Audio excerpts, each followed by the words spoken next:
वंचित तगापकाली गाँ विकास ठारू बहु दूर में आदिवासी अध्युषित अंचल देखा कंधमाल जिला परमपांगा पंचायत रिपोर्ट।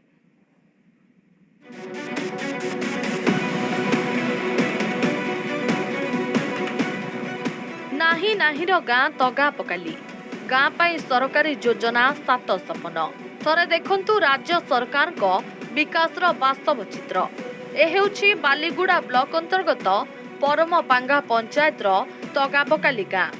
आज भी संध्या नईले अंधार भितर चली जाए पूरा गाँ। गाँ को रास्ता पानीय जल और विद्युत संजोग भली मौलिक सुविधा आज भी अपहंच। रास्ता नथिबारु स्थानीयवासी खाल ढीप जगार माटी पकाई जीवा आसिबा करुछंती।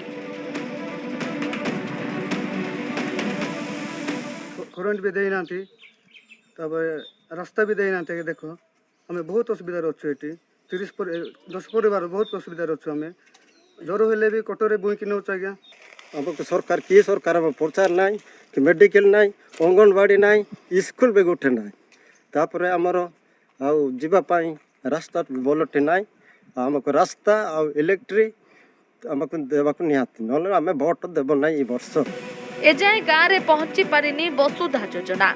गाँव में गोटे भी सरकारी नलकूप नहीं फल लोके चुआ उपरे निर्भर करी चलुछंती। खाली सेतिकी नुहे अंगनवाड़ी कि प्राथमिक विद्यालय भी नहीं फल स्थानीय शिशु पाठ पढ़ारू विच्युत होती। आम गाँ को स्कूल ना कि अंगनवाड़ी ना आम पिला माने पाठ न पढ़ी कि मूर्ख होती। आम गाँ टी को रास्ता भलटा दरकार रास्ता थे सीना आम पिला माने पाठ पढ़ी पारे। मेयर रोड टू 5 किलोमीटर आज्ञा आमको रास्ता असुविधा जीवा आसवाई असुविधा हो रास्ता आमको दरकार पानी दरकार पानी भी असुविधा हो पिला माने स्कूल जावाई असुविधा होती। अंगनवाड़ी भी ना कि ना मूर्ख कि रोचंती। ए समस्या नहीं बालीगुड़ा बीडीओ आलोचना करिबारु से शीघ्र समस्यार समाधान कराजिबो बोली प्रतिश्रुति देछंती।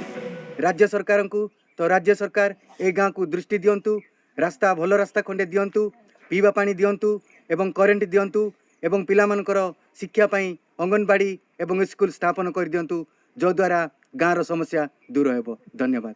ए गाँ रे रास्ता नहीं पीवा पानी नहीं आज जाए सेठारे बिजुली मध्य नहीं एठिकार पिला माने आज जाए स्कूल बोली कोन जानि नाहंती। जेमती आपण जानिछंती जे सेठी टिके फॉरेस्ट लैंड रो इश्यू रहउची जेते दूर संभव आमे हेल्प करबा को चाहिमु एवं अति शीघ्र जहाँ भी किछि हेई परिबो सरकारी स्तर रे सेबा करा। दुर्गम रे सरकारी योजना 7 सपन एहार प्रमाण हेउछि तगापकाली गाँ। कंधमाल बालीगुड़ारू Ramanand Ghadai report Argus news. परवर्ती रिपोर्ट कसबा परवर्ती रिपोर्ट जहाँ रही ढेंकानाल रही रिपोर्ट। आज भी मौलिक सुविधार वंचित ग्रामवासी गाँव को नहीं पाद चला रास्ता कि लोकों को मिलुनी सरकारी सहायता देखा रिपोर्ट।